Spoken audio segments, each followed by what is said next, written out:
बीजवध। महर्षि मेधा ने कहा, चंड और मुंड नामक असुरों के मारे जाने से और बहुत सी सेनाओं के नष्ट हो जाने से असुरों का राजा प्रतापी शुंभ ने क्रोधयुक्त होकर अपनी संपूर्ण सेना को युद्ध के लिए तैयार होने की आज्ञा दी। उसने कहा, अब उदायुध नामक 86 असुर सेनापति अपनी सेनाओं के साथ युद्ध के लिए जाए और कंबु नामक 84 सेनापति भी युद्ध के लिए जाए।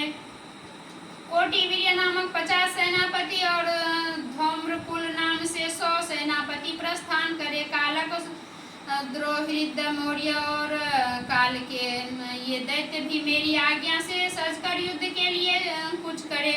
भयानक शासन करने वाला असुरों का स्वामी शुंभ इस प्रकार आज्ञा देकर बहुत बड़ी सेना के साथ युद्ध के लिए चला। उसकी सेना को अपनी और आता देखकर चंडिका ने अपने धनुष की टंकार से पृथ्वी और आकाश के बीच के भागों को गुंजा दिया।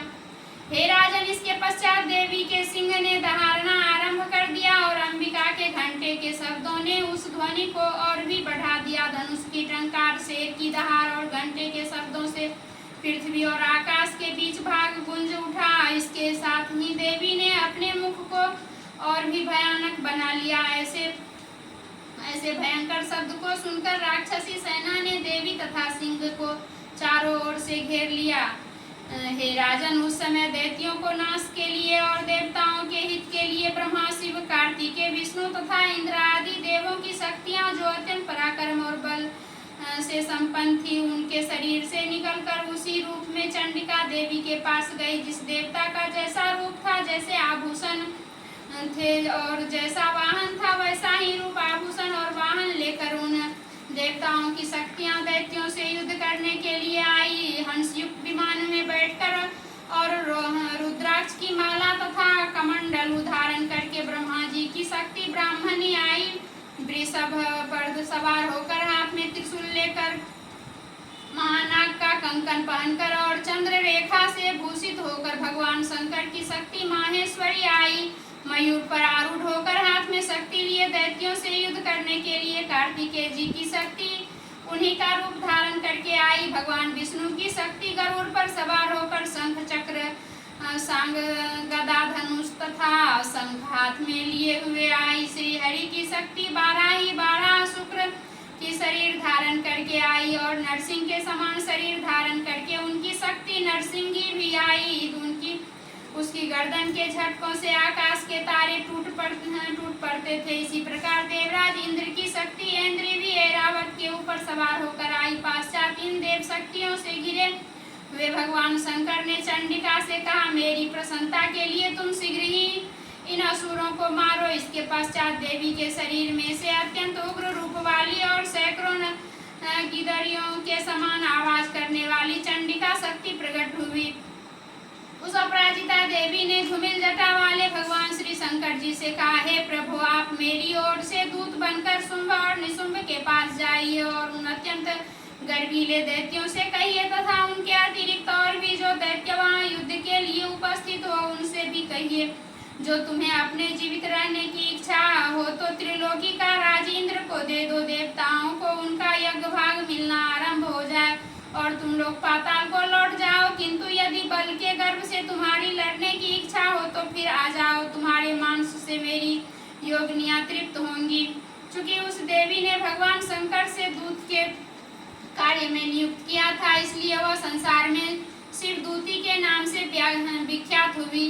भगवान शंकर से देवी का संदेश पाकर उन दैत्यों के क्रोध का ठिकाना न रहा। वे जिस स्थान पर देवी विराजमान थी वहां पहुंचे और जाने के साथ ही उस पर बाणों और शक्तियों की वर्षा करने लगी। देवी ने उसके फेंके हुए बाणों, शक्तियों, त्रिशूल और फरसों को अपने बाणों से काट डाला और काली देवी उस देवी के साथ आगे खड़ी होकर शत्रुओं को त्रिशूल से विदीर्ण करने लगी और खड्ग वांग से कुचलने लगी। ब्राह्मणी जिस तरफ दौड़ती थी उसी तरफ अपने कमंडलू का जल छिड़क कर दैत्यों के वीर्य व बल को नष्ट कर देती थी। इसी प्रकार माहेश्वरी त्रिशूल से, वैष्णवी चक्र से और अत्यंत कोप वाली कौमारी शक्ति द्वारा असुरों को मार रही थी। ऐन्द्री के वज्र के प्रहार से सैकड़ों दैत्य रक्त की नदियां बहाते हुए पृथ्वी पर सो गए। बाराही ने कितने ही राक्षसों को अपने थूथन द्वारा मृत्यु के घाट उतार दिए।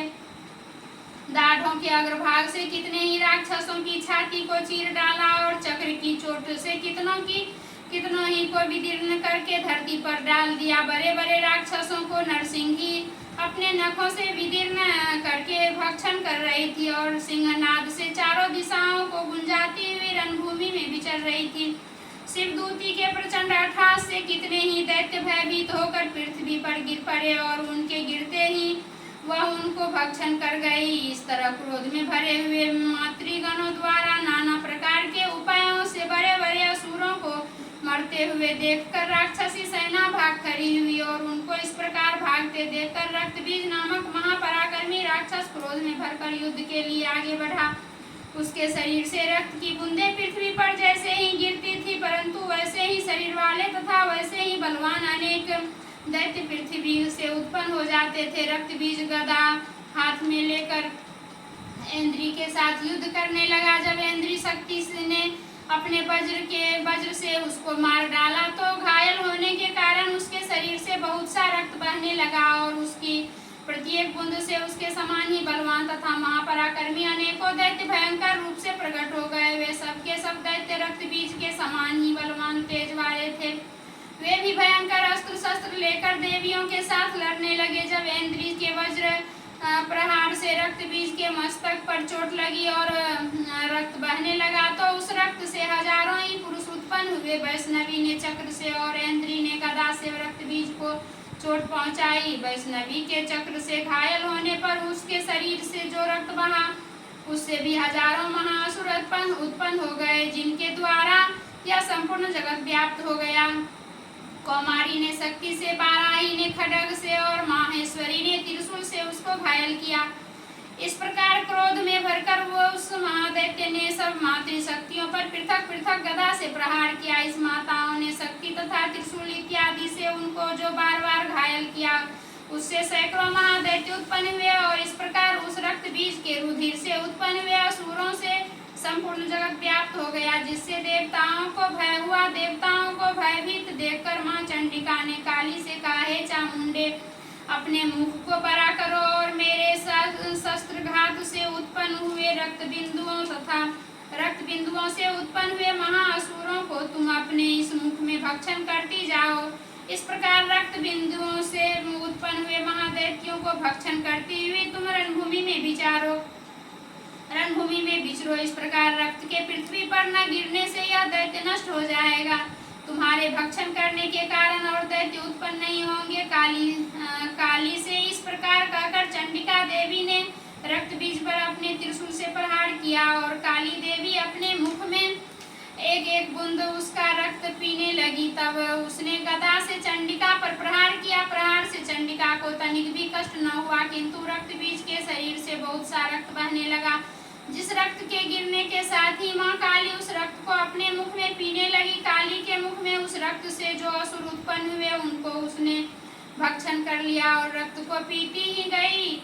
तदंतर देवी ने रक्त बीज को जिसका की खून काली ने पिया था, चंडिका ने उस दैत्य को वज्रबाण, खड्ग तथा रिष्टि इत्यादि से मार डाला।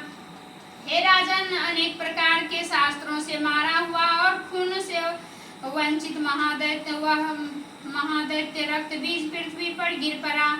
हे राजन, उसके गिरने से देवता अत्यंत प्रसन्न हुए और माताएं उन असुरों का रक्त पीने के पश्चात उन्मत्त होकर